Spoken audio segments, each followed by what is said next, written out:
ఇది నాన్న బెంగళూరు నుంచి అన్న గణేష్ గారు ఉన్నారు. వారు ప్రార్థన చేసి మనల్ని వాక్య జ్ఞానంలోకి నడిపిస్తారు. అన్నగారు వందనాలండి. ప్రార్థన చేసి కార్యక్రమాన్ని కొనసాగించారు. ప్రార్థన చేస్తున్నాము. పరమందున మా తండ్రి, పరిశుద్ధిగా మహాదేవ మహోన్నతమైనటువంటి వందనాలు. ఈ సాయంకాల సమయంలో మీ మాటలు వినడానికి, ఈ సంగతి నేర్చుకోవడానికి మాకు ఇచ్చిన చక్కని అవకాశం వస్తే అలా మాతో మాట్లాడండి. మీ మాటల్లో ఉన్నటువంటి శక్తిని, అందులో దాగినటువంటి జ్ఞానాన్ని గ్రహించి దాన్ని లోబడినట్టు కృప చెప్పండి. మీ మాటల్లో ఉన్నటువంటి ప్రతి విషయాన్ని గ్రహించినట్లు మాతో మాట్లాడమని మా ఇంటికి కృప చూసుకుని వేడుకుంటున్నాం. మీ మాటల్లో మమ్మల్ని ఆలోచింపజేసేదిగాను, మా ప్రతిభలను, మా ఆత్మను బలపరిచేదిగాను ఎన్నడూ ఉంటాయి కనుక ఆ మాటల్లో ఉన్నటువంటి సారాంశాన్ని, జ్ఞానాన్ని కొద్ది చెప్పండి.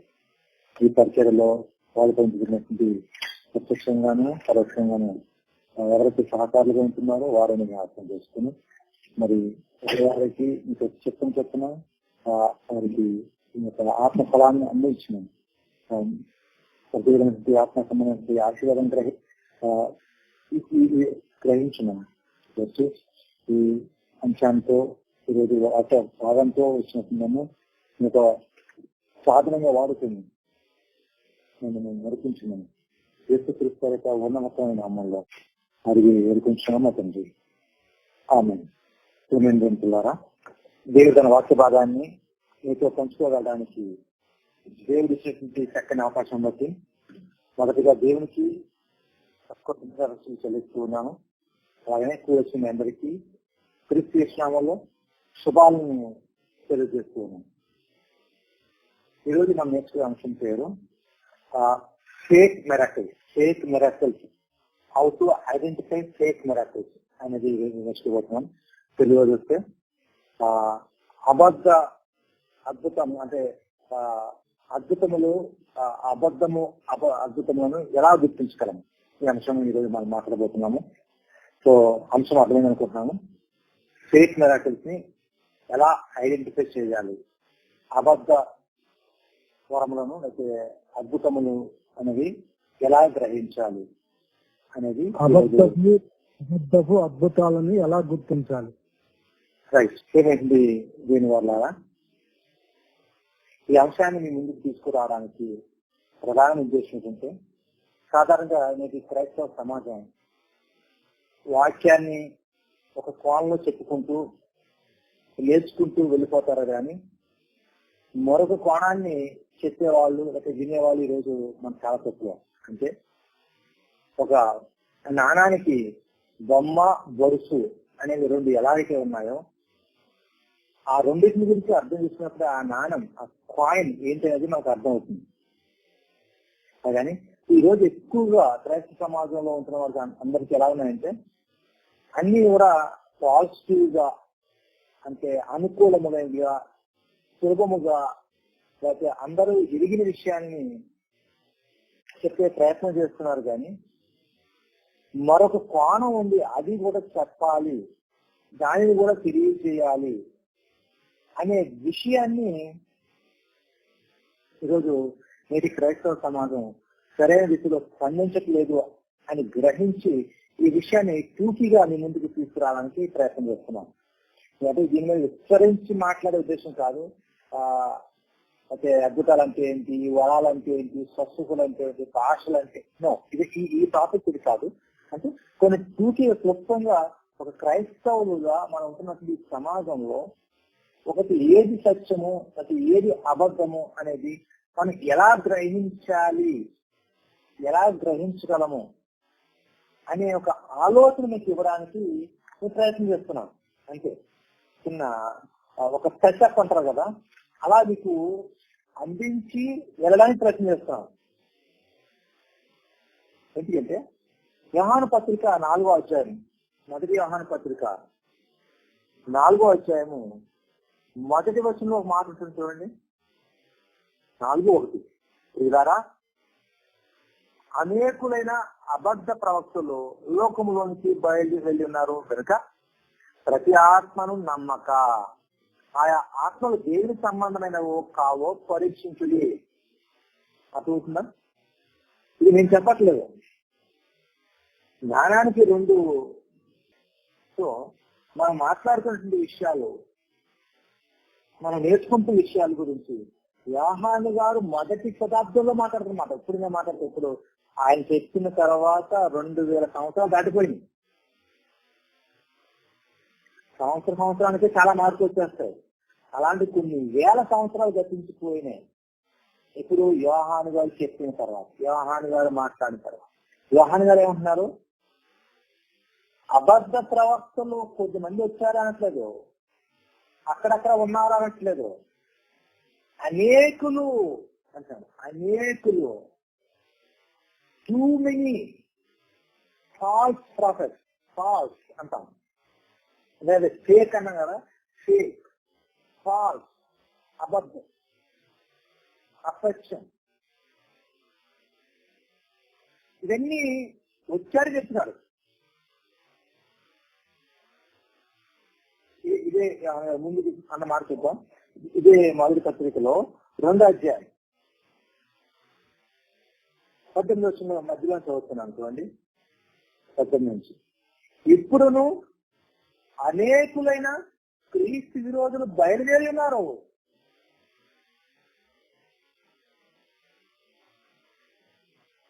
ఎంతమంది?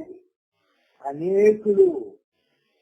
ఇలా అంటే అనేకులు క్రైస్తవులుగా లేరు. క్రైస్తవులు ఎవరు?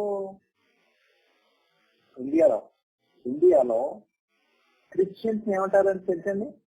మనల్ని క్రిస్టియన్స్ ని జనరల్ గా మైనారిటీ అంటారు.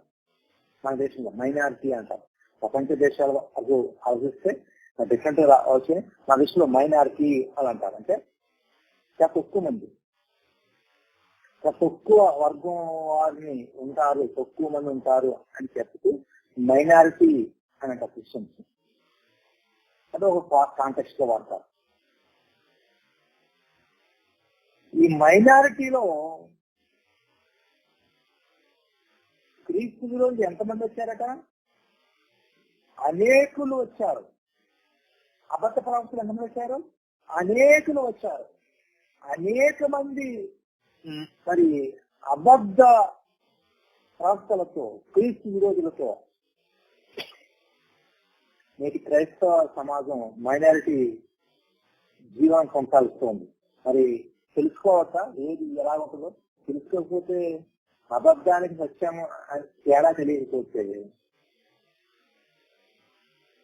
దేవుని దగ్గరికి ఎలా మనం సహవాసం చేయగలుగుతాము, ఆయన దగ్గరికి ఎలా కనిపించగలుగుతాం అంటాడు కదా. అదే చదువుతున్నాం.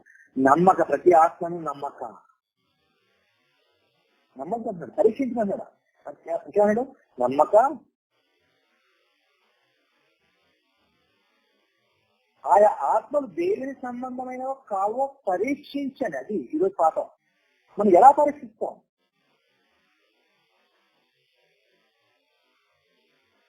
ఒకరికి షుగర్, డయాబెటిస్ ఉందా లేదా పరీక్షించడానికి ఒక మీటర్ ఉంది. ఒక జ్వరం ఉందా లేదా చెప్పడానికి ఒక మీటర్ ఉంది. టెంపరేచర్, రూమ్ టెంపరేచర్ ఎంత చెప్పడానికి ఒక మీటర్ ఉంది. మీ శరీరంలో బ్లడ్, మరి కొలెస్ట్రాల్ ఉందా, ఫ్యాట్ ఎక్కువ ఉందా, ట్రైగ్లైజరైడ్స్ ఏమి ఉన్నాయా, ఓవరాల్ బాడీలో ఏమి ఉన్నాయి ఏం లేవు చెప్పడానికి రకరకాల పరికరాలు ఉన్నాయి. పరీక్షించుకోవచ్చు, దాని రిపోర్ట్ వస్తుంది. మరి పరీక్షించండి అన్నాడు కదా. పరీక్షించడానికి మన దగ్గర ఉన్న మీటర్ ఏంటి? పోటీ వేసుకోవాలి కానీ ప్రవక్తలు కానీ ఒక మీటర్ తయారు చేసి మనకి ఇచ్చారా? మన వద్ద ఏమైనా ఒక ఇన్స్ట్రుమెంట్ ఏమైనా ఇచ్చారా? ఉంది, మనం గ్రహించలేకపోవచ్చు కానీ మన వద్ద ఒక ఇన్స్ట్రుమెంట్ ఉంది. ఆ ఇన్స్ట్రుమెంట్ పేరే ద బైబిల్.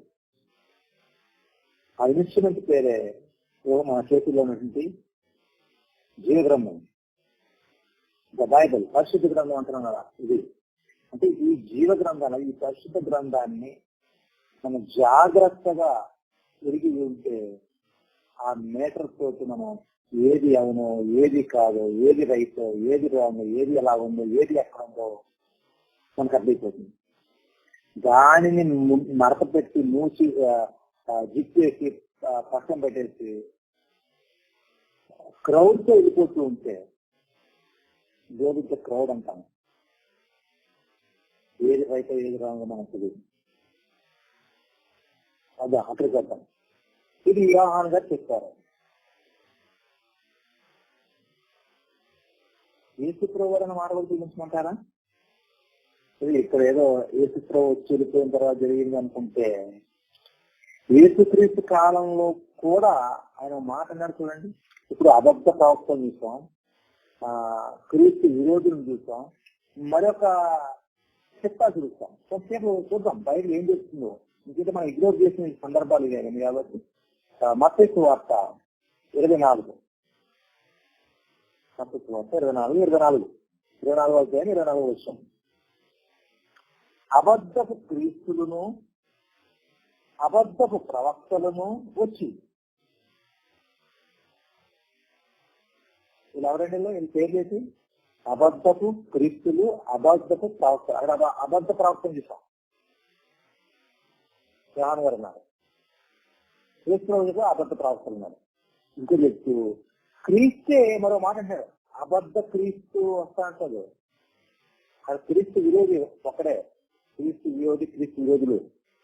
ఇక్కడ క్రీస్తు అనట్లేదు, అబద్ధ క్రీస్తులను, ఫ్లోరల్, ఒకరు కాదు, అనేక మంది.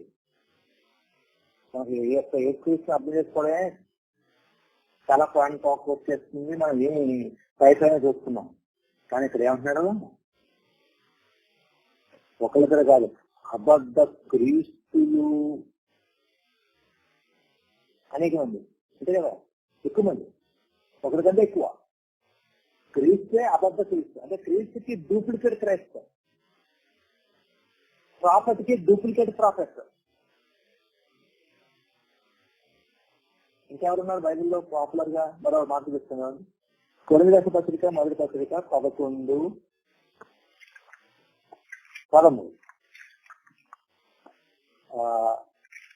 రెండో కొరింథీ 11వ అధ్యాయము 13. రెండో కొరింథీ 11:13. ఏలైనగా అటువారు క్రీస్తు యొక్క అపోస్తల వేషం ధరించుకున్న వారే ఏంటి, దొంగ అపోస్తులను మోసగాండ్ర పనివారై ఉన్నారు. ఎవరు? దొంగ అపోస్తులు ఉన్నారు. అపోస్తులు అని చెప్తున్న వాళ్ళు కూడా ఉన్నారు. వీళ్ళెవరట? అపోస్తుల వేషం వేసిన వాళ్ళట, వేషగాళ్ళు. ఇప్పుడు మన మంది వచ్చేది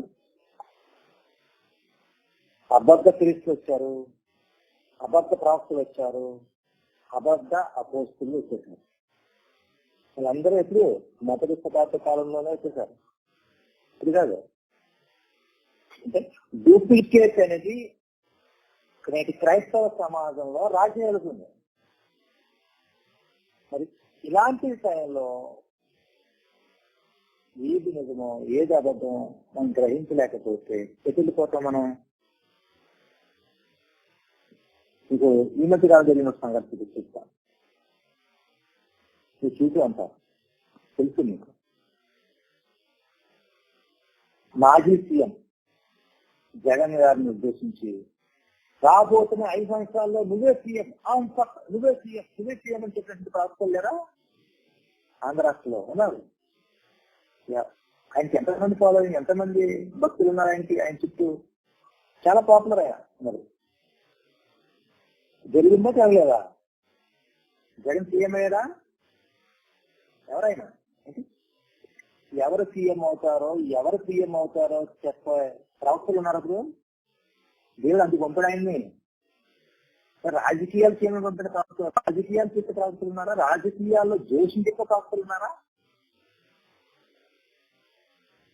జనులు అలాంటి వాళ్ళని నమ్మి అందరిస్తూ ఉంటే వాక్యం ఎవరికి అర్థం అవుతుంది? వాక్యాన్ని దేవునితో ఎలా దగ్గర అవుతారు? సత్యం ఎలా గ్రహిస్తారు? అబద్ధాలు చెప్పుకుంటూ ఉంటున్నారు. అంటే ఒక ఎగ్జాంపుల్ చూపించాను, జస్ట్ కరెంట్ అఫైర్స్ చెప్తే మీకు అర్థం అవుతుంది. అంటే అబద్ధ డూప్లికేట్ మన మధ్య ఇన్ని విధాలు అనేకులుగా ఉంటూ ఉంటే మరి ఏది నిజమో, ఏది సత్యమో, ఏది రైటో మనం ఎలా తెలుసుకుంటాం?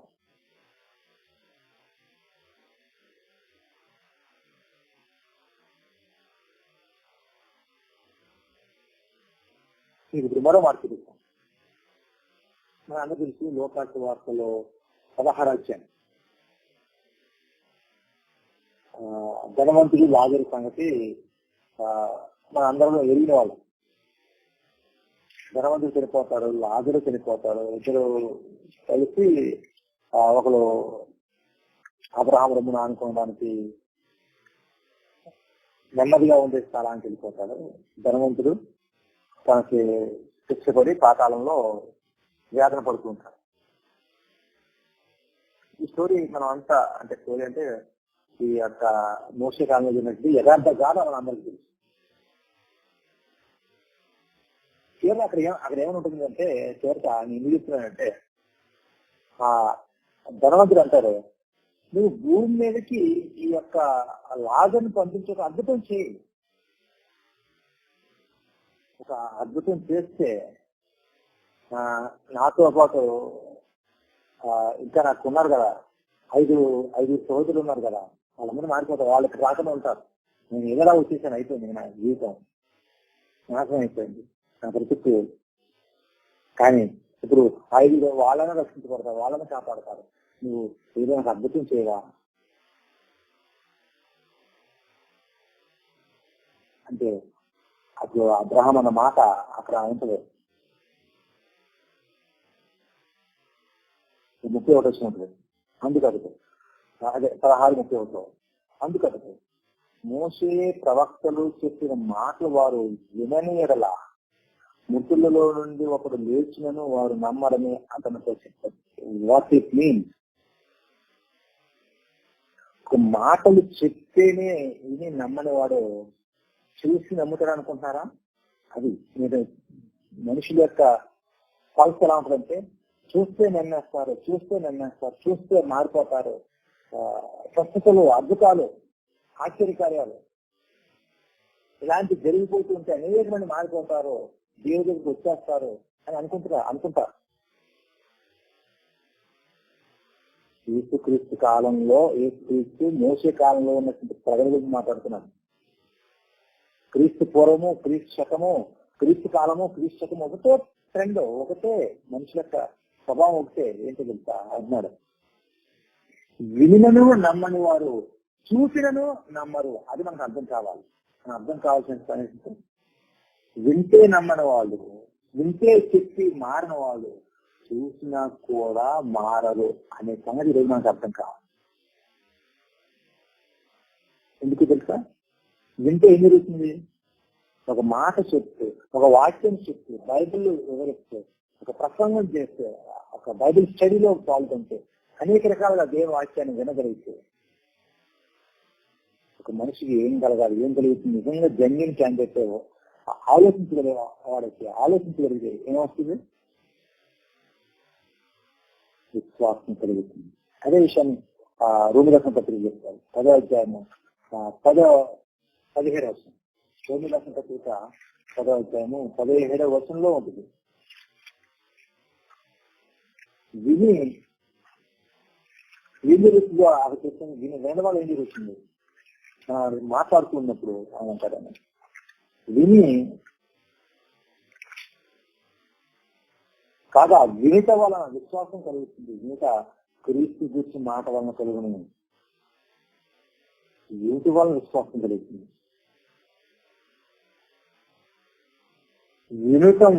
వినడం అనేది మనిషికి ప్రధానంగా తెలియాల్సింది. వినేటప్పుడు అది చెప్పడం అనేది చెప్పే సరైన వాక్యాన్ని సరిగ్గా విభజించి చెప్పకపోతే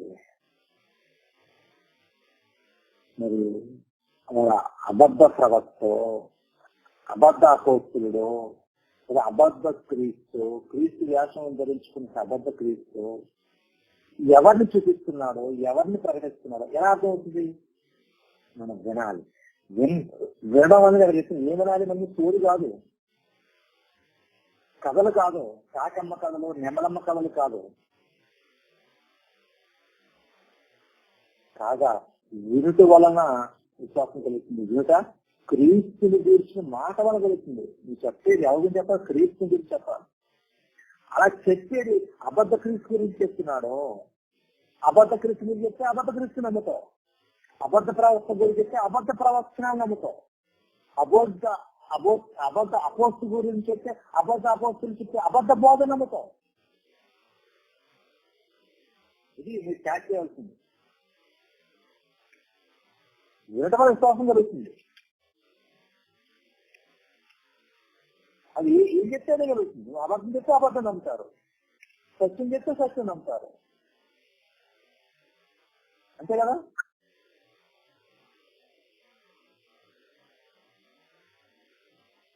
మరో మాట చెప్తున్నాను. పేతురు రాసిన 2వ పత్రిక 2వ అధ్యాయం 1వ వచనం. మరియు అబద్ధ ప్రవక్తలు ప్రజలు ఉన్నారు, అది మనకు తెలుసు, ఆల్రెడీ మనం చూసాం. అటువలనే మీలోనూ అబద్ధ బోధకులు ఉంటారు, ఉందిరు. వీళ్ళెవరు? అబద్ధ బోధలు. ఎంతమంది చూసినాను? అబద్ధ బోధకులు చూస్తాము, అబద్ధ ప్రవక్తలు చూస్తాము, అబద్ధ అపోస్తులు చూస్తాము, అబద్ధ క్రీస్తులు చూస్తాము. ఇవాత్నాలు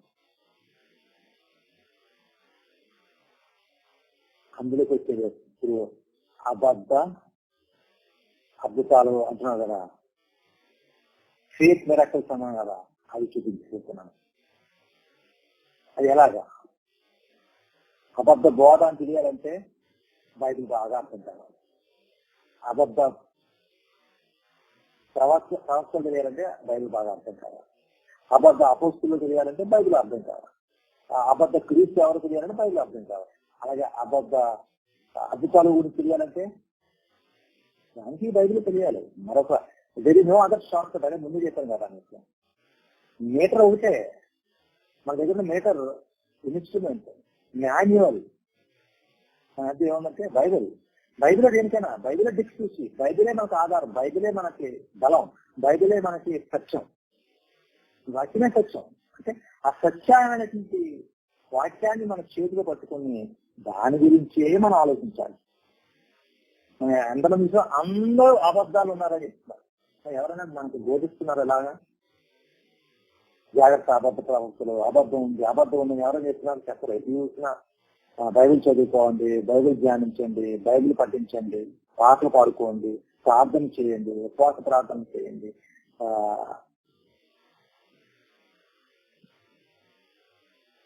అలాగే ప్రత్యేక ఉపవాస కొడుకులు, ప్రత్యేక ప్రార్థన కొడుకులు, ప్రత్యేక స్పెషల్ ఉంటుంది. కానీ ఇలాంటి స్పెషల్ డూప్లికేట్ గ్రహించడం ఎలాగా? స్పెషల్ పాఠాలు ఈరోజు డూప్లికేట్ ఎలా ఐడెంటిఫై చేయాలి, డూప్లికేట్ అపోస్తల్ని, డూప్లికేట్ ప్రాఫెట్స్ని, డూప్లికేట్ క్రీస్తుని, డూప్లికేట్ ప్రీచర్స్ ని ఎలా ఐడెంటిఫై చేయాలి, ఇది స్పెషల్ క్లాసెస్ అనేది మీరు ఎక్కడైనా విన్నారా? విన్నారు. ఛాలెంజ్ అదే టెక్నిక్. తెలిసింటే అలాంటి పాఠాలు కడితే సాతాను ఒప్పుకుంటారా?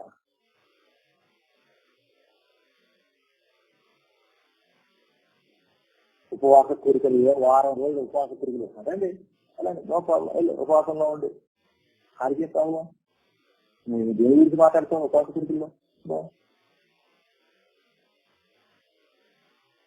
వారం రోజులు క్రీస్తు పండుగలు, మహోత్సవాలు, ఓకే గో సెలబ్రేట్. పండుగల కోసం అందులో నష్టం ఉంది. వినోదం, వింతాలు కానీ ఉంది.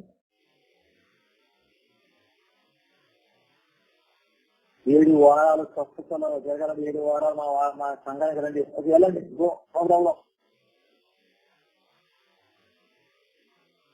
ఆశీర్వాద కోరికలు, very good, go go get bless. ఎవరు అవుతారు? ఇల్లు ఆశీర్వాదం పొందుకో. ఇదే కదండి. ఇవి కాకుండా వేరే ఉన్నాయా? లేఖన పరిశోధనలు జరుగుతున్నాయా? ఈరోజు ఎక్కడ చూసారా? ఎక్కడో ఎప్పుడో ఎవరో మారుమూల ప్రాంతాలు పెడతారు ఎవరో, అంతే. ఆ మధ్య అంతే. లేఖనాలను పరిశోధించాలంటే లేఖనాలను పరిశోధించేటువంటి వారు ఎవరున్నారు? అందుకే ఈ పాట ఈరోజు చెప్తున్నాను. అంటే ఇది స్పెషల్ గా మీకు ఉండాలి, మీకు తెలియాలి. ఒకే పనులు, ఒకే మార్గం, ఒకే దానిలో వెళ్ళిపోతూ ఉంటే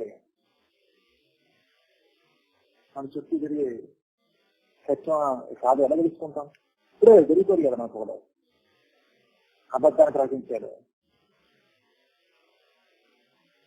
ఇలాంటి అబద్ధాలు మన చుట్టూ చెట్టులు అనేకులు ఉన్నారు. అసలు ఒకరో ఇద్దరు అంటే చెప్పచ్చు. బైబిల్ అప్పుడే 10వ శతాబ్దంలో అనేకులు ఉంటాయి. ఇక్కడ ఎంతమంది ఉంటారు?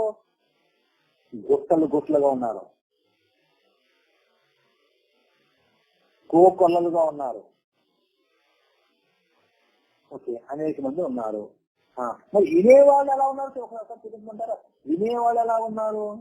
వినేవాళ్ళు కూడా అలాగా ఉండేవాడిని, అనుకూలంగా ఉండేవాడిని సంపాదించుకుని పెట్టుకున్నారు. చూడండి, తిమోతికి రాసిన 2వ పత్రిక 4వ అధ్యాయము 3వ వచనం. ఎందుకనగా జనులు హితబోధన సహించక దురదోలు గలవారు తమ స్వకీయ దురాశలకు అనుకూలమైన బోధకులను తమ కొరకు పోగు చేసుకునేది. ఇది ఇంతకుముందు చెప్పాను. ఎవరైతే బాగా ఇంకా దీన్ని మాట్లాడచ్చు ఎక్కువ. ఏమంటే చెప్పాలనుకున్నది, పోగు చేసుకుని ఎవరెల్లో తమకు అనుకూలమైన బోధకులను. అనుకూలమైన బోధకుని తెచ్చుకోవడం కదా, పోగు చేసుకున్నారట. గుట్టలుగాను వారికి అనుకూలంగా చెప్పేవాళ్ళు. ఎక్కడ ఉన్నాం మనం? ట్రాప్ లో పడే అవకాశం, ప్రమాదం ఎక్కడైనా ఉంది. ఎవరైనా పడవచ్చు, ఎప్పుడైనా పడవచ్చు. కాబట్టి ఇది చిన్న అంశాన్ని క్లుప్తంగా మీకు ఒకటి చూపిస్తాను. టెస్ట్ ఎలా చేయాలి మీకు విశ్వాసం అర్థమైంది, వింటే అర్థం అవుతుంది అని చెప్పి బైబిల్ ఏం చెప్తుందో అంతా చూపించాను.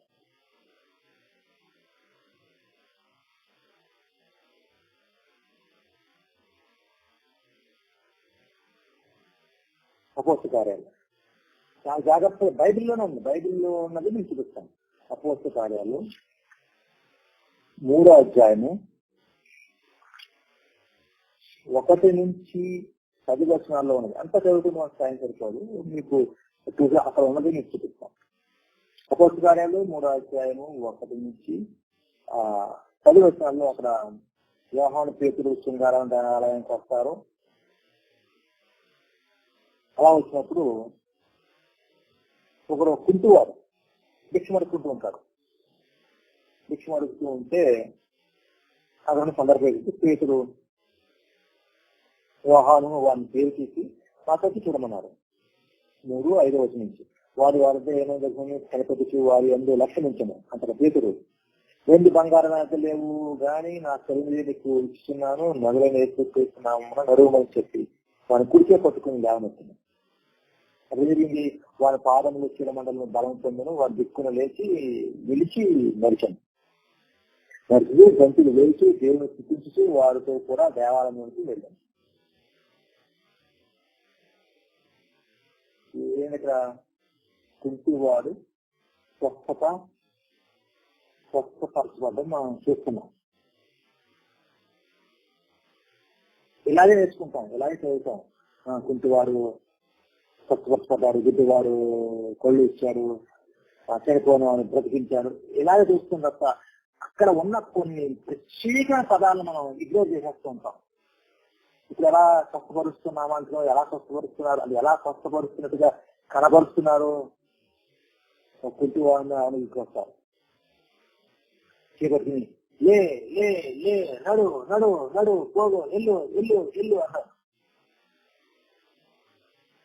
మ్యూజిక్ పెట్టి, ఆర్భాటం పెట్టి, అంగులు పెట్టి, పరిగెత్తించి, చేసేసి, నడిపించి, చేసి చేసి చేసి అవంటారు. ఇగో ఇతను మా సంఘానికి గత 7 వారాల నుంచి వచ్చాడు, 7వ వారం కాబట్టి లే లే నోట్లో నోరు పెట్టి, నోట్లో మోటు పెట్టి చెప్పు చెప్పు. 5 లేదు తర్వాత ఎలాంటి మ్యాజిక్ చేస్తున్నారా? స్వస్థపరచబడాలకి 7 వారాలు రావాలా?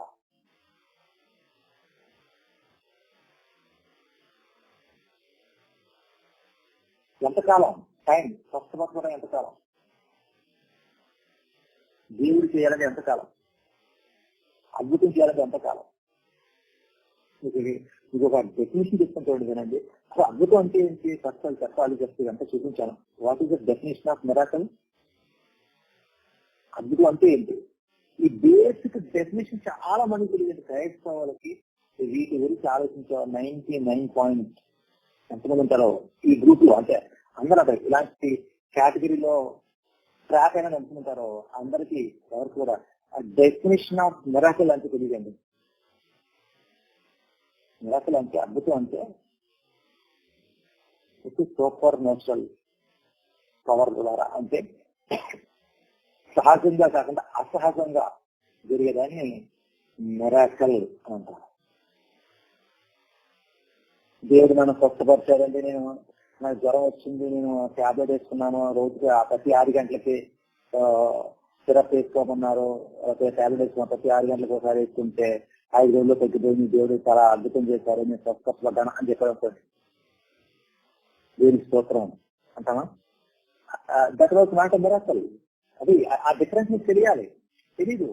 జనులు అందరూ అలాగే మాట్లాడేస్తూ ఉంటారు.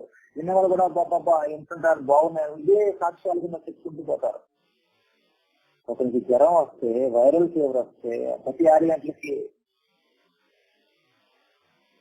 సిరప్ టాబ్లెట్ వేసుకోమంటే, అంటే 6 గంటలకు తగ్గుతుంది మళ్ళీ వస్తుంది, 6 గంటలకు తగ్గుతుంది మళ్ళీ వస్తుంది. అఫ్కోర్స్ ఈజ్ క్రిస్టియన్, అఫ్కోర్స్ ఈ ప్రైజ్ టు గాడ్, అఫ్కోర్స్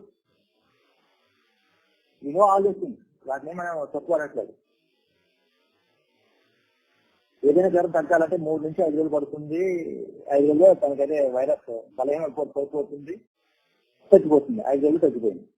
ఎప్పుడు స్టార్ట్ చేశాడు? Day 1, day 2, day 3, day 4, day 5 వరకు నడుస్తుంది. ఈ లోపల ఏం జరిగింది? ప్రతి 5-6 గంటలకి సిరప్ లేకపోతే టాబ్లెట్ వేస్తున్నారు, కంట్రోల్ అవుతుంది, కంట్రోల్ అవుతుంది. చివరికి ఏం సాక్షి చెప్తున్నాడు?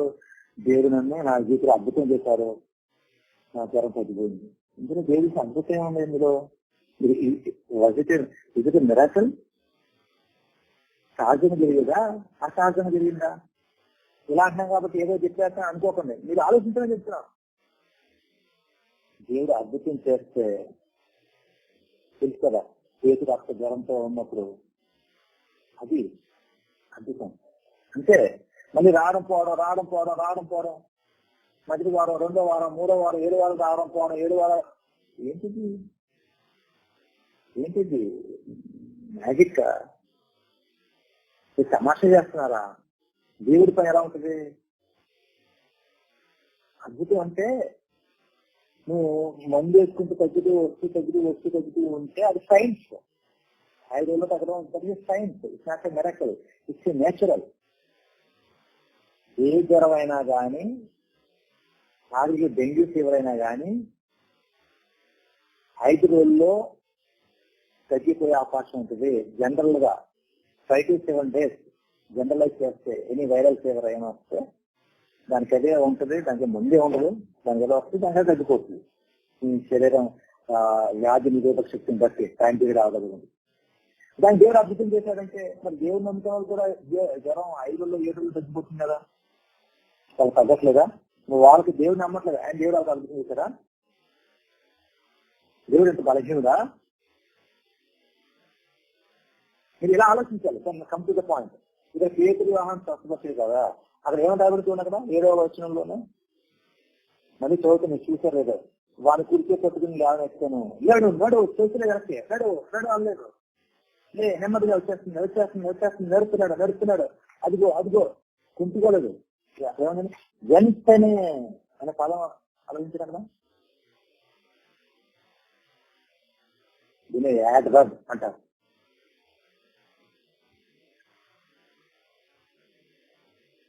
క్రియా విశేషణము అంటారు తెలుగులో, గ్రామర్ పరంగా మాట్లాడుకుంటే. వెంటనే, immediately, on spot, on record, వెంటనే పట్టుకున్నారు. ఏం జరిగింది? వెంటనే వారి పాదములను చీల మండలను బలము పొందెను. అది పవర్, అది దట్ ఇస్ మిరాకిల్. అది స్వస్థపరచగల మిరాకిల్ అంటే అది. What is that miracle? వెంటనే జరగాలి. అంతలో చేస్తారో అది మీరు వాక్యం చదవచ్చు చాలా కదా. కానీ ఈ వెంటనే పదాన్ని రౌండ్ అప్ చేసి అంటర్లైన్ చేయాల్సిన పదం అది. వెంటనే అలా జరుగుతున్నాయప్పుడు కుంటి వరకు తప్పకుండా మనం గమనించాలి. వెంటనే మొదటి చూద్దాం. అపోస్తలుల కార్యాలు ఇందులోనే 14వ అధ్యాయం 7 నుంచి ఒక 11 వచ్చిన మరి చూస్తే అంటే వాళ్ళ అంతా మనం చదువుకోవట్లేదు. కూడా ఒక బలహీన పాదం ఒకరు ఉండను. అతడు ఇది కూడా పుట్టిన మొదలుకొని పుట్టువారే ఉన్నారు. ఇక్కడ పౌలు చేసినటువంటి మిరాకిల్స్ చెప్తాం. అక్కడ పేతురు యోహాను చేసిన అక్కడ పౌలు చేసిన చెప్తాం.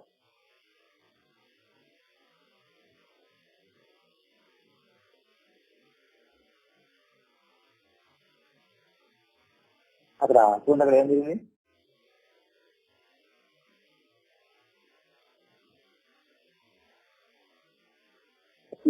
ఇక్కడ ఆ చదువుకున్నప్పుడు కనుక 9వ వచనంలో ఉంటుంది. అక్కడ పౌలు మాటలాట వినను, పౌలు అతని పేరు చూసి స్వస్థత పొందుటకు అతని విశ్వాసం నేను గ్రహించి ఈ పాదలను మోపి సరిగా నీటిని ఇద్దరుగా చెప్పినట్టు అతడు గొంతులు వేసి నడసాగాను.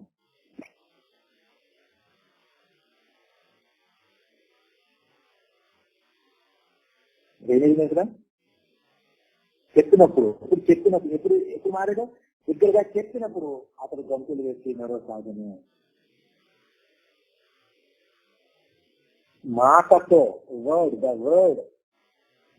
the moment Paul uttered the word, get up.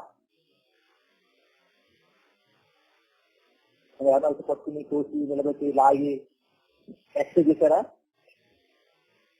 చెప్పిన వెంటనే అక్కడ మీదే ఆ చెప్పిన వెంటనే ఏం జరిగింది కదా? అతడు ఈ పాదం మోపు నిలిపోయి దగ్గరగా చెప్పినప్పుడు ఇప్పుడు జరిగింది ఏంటంటే నప్పుడు అంటే వెన్ వాడు గంతులు వేసినాడు. గంతులు వేసిన సగం నడుస్తున్నాడు, కొంచెం నడుస్తున్నాడు. వచ్చి అంతా కట్ అయిపోతుంది. దేవుడు అద్భుతం చేశాడు. మరో వారం తగ్గుతుంది, కొన్ని రోజులు తగ్గుతుంది. ఏంటది? That is not a miracle. ఇది పౌలు చేసినటువంటి అద్భుతం.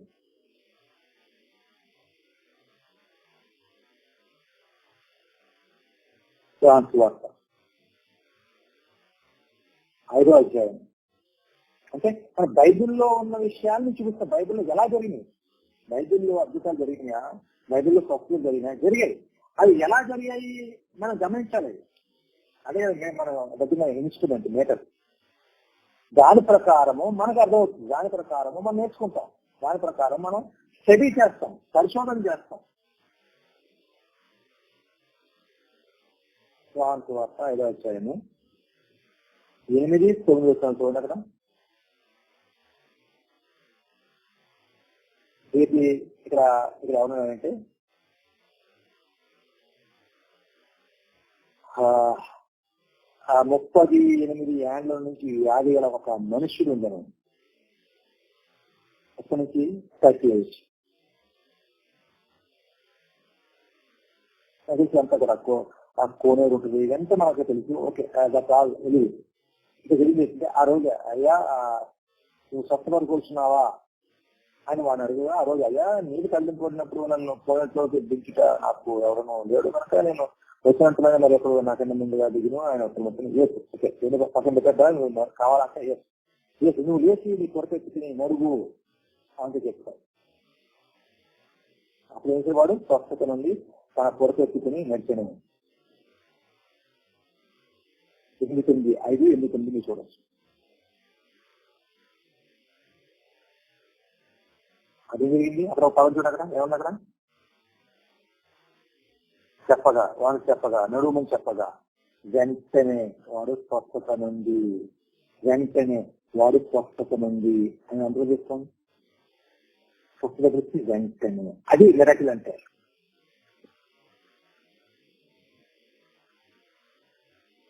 మరో విషయం మీరు చూపించవచ్చు. ఇంకా చాలా ఉన్నాయి. యోహాను వార్త 11వ అధ్యాయం 1-44 విషయంలో లాజరు చనిపోయి 4 రోజులైంది. అది మిరకల్ అంటే 4 రోజులు, not 1 day, 2 days, 3 days, 4 days.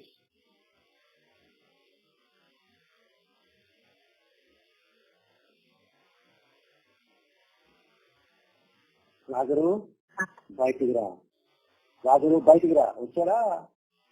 ఆయన పిలుస్తాయా?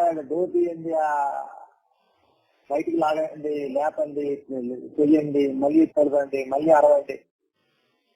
లాజరు even after 5 days, even after 4 days బతికొచ్చాడు. అది మిరకిల్ అంటే, అది సక్సెస్ అంటే.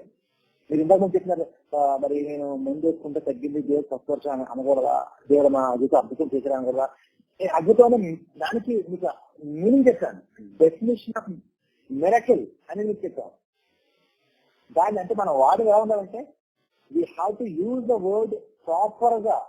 ఏదో ప్రతి పదాన్ని ఇంటర్చేంజ్ గా వాడేకూడదు. ఎలా పడితే అలా వాడేసి ఎట్లా పడితే అలా దేవుడికి ఆపాదించకూడదు. అందుకు మీకు చెప్తున్నాను. Not explicitly by natural or scientific law and is there for executive a divine agency అంటారు. ఇది ఆక్స్ఫోర్డ్ డిక్షనరీ అంటారు. అంటే నేచురల్ జరిగేది కాదు, అది ఇంతకుముందు చెప్తాను. ఈ సైంటిఫిక్ లాస్ సంబంధించింది కాదు, దానికి బాగుండా ఉండదు.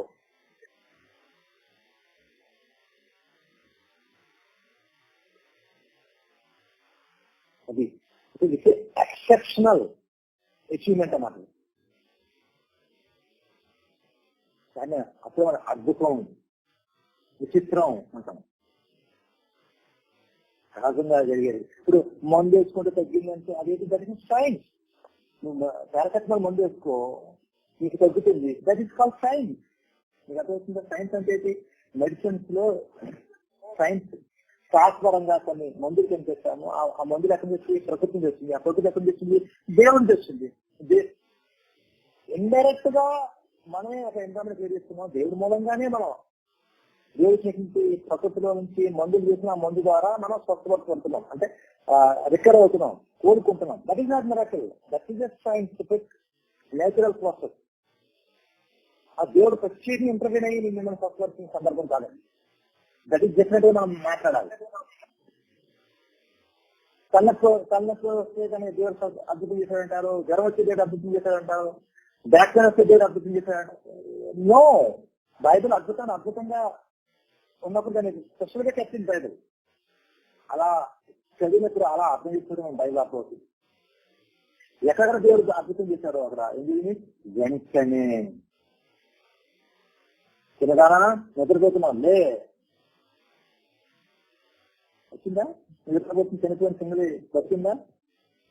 ప్రభా నువ్వు మాట మాత్రం సెలవి, నువ్వు మా ఇంటికి రాస్తావు, నువ్వు మాట మాత్రం సెలవి చాలు. నీ గురి మా తెలుసు పవర్ ఏంటో, నీ మాట ఏంటో, నువ్వు మాట మాత్రం సెలవి. నా కుమారుడు బతుకుతాడు, నా కూతురు బతుకుతుంది. బైబిల్లో మీకు చెప్తే ఎప్పుడు ఆ శతాధిపతి ఆ దాసుని గమనించాడో, ఎప్పుడు ఎప్పుడు కలిపాడో, ఎప్పుడు ఈ చిన్నది బతికిందో టైం చెప్తాడు అక్కడ. Same time. అది సూపర్ న్యాచురల్ ఫినామినా అంటారని. That is a remarkable achievement, special exceptional event. అది మనుషులు చేసేది కాదు, సైన్స్ ఎక్స్ప్లెయిన్ చేసేది కాదు. ఒక సైంటిఫిక్ గా వస్తుంది ఉన్నది, సైంటిఫిక్ గా రికవర్ అయ్యేది ఉన్నది. That is where we have doctors, medicines, hospitals. That is meant for that. So Bible very clear చెప్తుంది. Close it. సో ఇదేమి తెలియకపోతే, ఈ యొక్క లాజికల్ రీజనింగ్ మనకు అర్థం కాకపోతే, వాడు అబద్ధ ప్రవక్తో, అబద్ధ వరాలు కలిగిన వాడు, అబద్ధ క్రీస్తు, అబద్ధ అపోస్తుడు, అబద్ధ బోధకుడు మనకి ఎలా అర్థమవుతుంది? బైబిల్లో మనకు అర్థం కాకపోతే. బైబిల్ ఎవరు స్వస్థపడుతున్నా, ఎక్కడ వెంటనే జరిగింది, వెంటనే జరగాలి. దేవుడు పవర్ బలహీనం అయిపోయిన సందర్భాలు ఏమి ఉండవు. పవర్ అలా అంటే తక్కువ పవర్ ఉండదు. కొంచెం కొంచెం కొంచెం కొంచెం అందులో పవర్ వస్తే దేవుడిగా మనకున్న నమ్మకం ఆ దేవుడు అసలు అంటే అది హాఫ్ పవర్ హాఫ్ నాలెడ్జ్ తో ఉన్న వాళ్ళు చెప్తారు, కానీ దేవుడు చేసుకుని అలా ఉంటాయి. ఎంతైనా జరగాలి. అలా జరుగుతున్నాయా? అప్పుడు రైట్ అనుకోవచ్చు. అలా ఎక్కడ జరుగుతున్నాయి? అలా ఎక్కడ జరిగాయి? జరగని వాటిని జరిగినట్టుగా చూపించి చెప్పే వాళ్ళని ఏమంటారు? ఈరోజు తీవ్రమైన జంతువులారా ఆలోచించండి. చాలా చోట్ల మాకు కనిపిస్తూ ఉంటుంది ఈ ఫేక్ మిరాకిల్ చేసేవాళ్ళు. ఫేక్ మిరాకిల్ చేసి దేవుని నామానికి అవమానం తెచ్చేవాళ్ళు, దేవుని నామానికి దోషం తెచ్చేవాళ్ళు మన ముందు మన చుట్టూ ఉన్నారు. కాబట్టి ఏది నిజము, ఏది వాస్తవం, ఏది సత్యమైన వాక్యం ద్వారా మనం పరిశీలించగలుగుతాం. ఇదో ఒక నేర్చుకున్నట్టుగా ఇప్పుడు దేవుడు మనకి మంచి విషయం తెలియజేస్తారు. కానీ విశ్వాసం దేవుడిగా మనం పెట్టాలి. ఎందుకు ఉంటాం విశ్వాసం? ఎందుకు రక్షణ కావాలి? ఎందుకు మనకి ఆత్మరక్షణ కావాలి? దేనికోసం అని మనకు అర్థమవుతుంది. ఈ వాస్తవం ఏంటని మనకు అర్థమవుతుంది. కాబట్టి చివరిగా మాట చెప్తుంది చెప్తాను. అదంటారు కొద్దివసం మొదటి పత్రిక 15-19 ఉంటుంది. ఈ జీవిత కాలం మట్టుకి ఒక క్రీస్తుని విశ్వాసించినట్లా మనుషులందరికంటే దుర్భాగ్యమైంది. ఎందుకు ఇది క్రీస్తుని విశ్వాసించుకున్నాం? ఈ జీవితకాలం మట్టుగా. ఈ జీవితకాలం అంటే ఇది లిమిటెడ్ టైం. దీనికి ఏ రోగం లేకుండా చెప్పుకోవాలి. గ్యారంటీ. రోగం ఉన్నా రోగం రాకపోయినా, అద్భుతం జరిగినా అద్భుతం జరగాలనుకున్నా జరగకపోయినా you die. There is no other miracle can save your life. కానీ మన బ్రతుకు ఎవరి కోసం? ఈ జీవితకాలం మట్టు కాదు. మన బ్రతుకు ఎక్కడ దేనికోసం? మరో ఒక కాలం కోసం, దేవుడితో ఉండే కాలం కోసం, నిత్య జీవం కోసం. ఇలా తాత్కాలిక జీవం కోసం కాదు. లాజరు చనిపోయే బ్రతికే 50 రోజుల తర్వాత ఏమయ్యాడు? ఎక్కడున్నాడు? అడ్రస్, పిన్ కోడ్ నీకేం తెలుసా? ఆయన ఫోన్ నెంబర్ ఏమైనా? ఎక్కడున్నాడు ఆయన? అయితే అంతే. తర్వాత జీవితంలో సిగ్నిఫికెంట్ ఏంటంటే మనం బయటకు రికార్డ్ అయ్యలేదు. మనకు నిజంగా బలమైన వాడైతే ఏసుకు ఒక శిష్యుగా మారితూ ఉండాలి కదా. ఏమైపోయాడు? లాజరు స్వస్థపరచబడిన తర్వాత అడ్రస్ లేదు. కాబట్టి వీటి ద్వారా మన దేవుడితో మనం బలంగా నిలబడాలంటే, నేర్చుకోవాలంటే ఇగో ఏది ఫేక్ కూడా మనకు తెలియాలి. అప్పుడు దేవుడిలో మనకి దిట్టంగా నిలబడతాం. దేవుని కోసం మనం మంచి బలంగా నమ్మకమైనటువంటి దాసులుగా పనిచేయగలుగుతాం. అలా మనందరికీ దేవుడు జ్ఞానాన్ని తమ యొక్క శక్తిని మనకు అనుగ్రహించినట్టు ప్రార్థన చేసుకున్నాం. మహాదేవ మహోన్నతుడా నీకు వందనాలు. నీ యొక్క సంకల్పంలో నీ మాటలను నీ చిత్తాన్ని వివరించాను. ఈ మాటల్లో జ్ఞానాన్ని ఇందులో వాస్తవాన్ని గ్రహించడానికి కొన్ని ఉదాహరణలు దేవుని గ్రంథం నుంచి ప్రశాంతి చెప్పాను. అబద్ధం ఎలా ఉంటుంది, నిజం సత్యం ఎలా ఉంటుందో చూపించాను. నేను ఎలా గ్రహించాలి, వాటి నుంచి ఎలా అర్థం చేసుకోవాలి నేను తెలియజేసినట్లు నాకు మా హృదయాల్లో తలంపు చేసి గ్రహించి తనకు ఇవ్వబోతే కృషి చేశాను. మరి మోసం చేసిన వారిని మోసగాంటూ అబద్ధ ప్రవక్తలు, అబద్ధ బోధకులు, అబద్ధ అపోస్తులు, అబద్ధ క్రీస్తులు మా మధ్యలో అనేకలతో గ్రహించి వారి దూరంగా వారిని ఎదిరించి నీ వాక్యాన్ని చేరబట్టుకుని సరికి నిలబడే కృషి చేశాను. నిన్న వాక్యం నాలో చెల్లించాను. ప్రజలు నామంలో అడిగి వరకు ప్రార్థిస్తున్నాం. ఆమె దేవుని ప్రేమ కుమారుని క్రీస్తు పరిశుద్ధాత్మ దేవుని అన్యోన్య సహవాసం వెళ్ళట్లు సదాకాలము ఆయన సేవలో అని చెప్పాను జరిగిస్తూ ఆయన స్వాస్థ్యం ప్రతి ఒక్కరికి ఇప్పుడు వెళ్ళదు సదాకాలం తోడని నడిపించిన ఆమె. ప్రియులరా, అబద్ధ అద్భుతాలను ఎలా గుర్తించాలో చక్కని వివరణతో కూడినటువంటి సందేశాన్ని దేవుడు అందించినందుకు తండ్రి దేవుని స్థుతిస్తూ మరి అంశానికి ఈ సాయంకాల సమయంలో దేవుని ఆత్మ సాయంతో మనకు అందించిన మా మిత్రులు ప్రియులు గణేష్ అన్న గారికి ఇంటింటికి క్రీస్తు రాష్ట్ర వారి తరఫున నిండు మనసుతో హృదయపూర్వకమైనటువంటి అమనాలు తెలియజేస్తున్నాం. అలాగే చేరువచ్చిన వాళ్ళరా, మరి రేపు ఉదయకాల సమయంలో సోదరులు సుధీర్ బాబు గారు మనకి దైవ సందేశం అందిస్తారు. రేపు సాయంకాల సమయంలో మురళి గారు దైవ సందేశం అందిస్తారు. అప్పటి వరకు చిన్న వాక్యాన్ని తలపోసుకుంటూ సమాధానంగా పడకలు చేరుకుంది.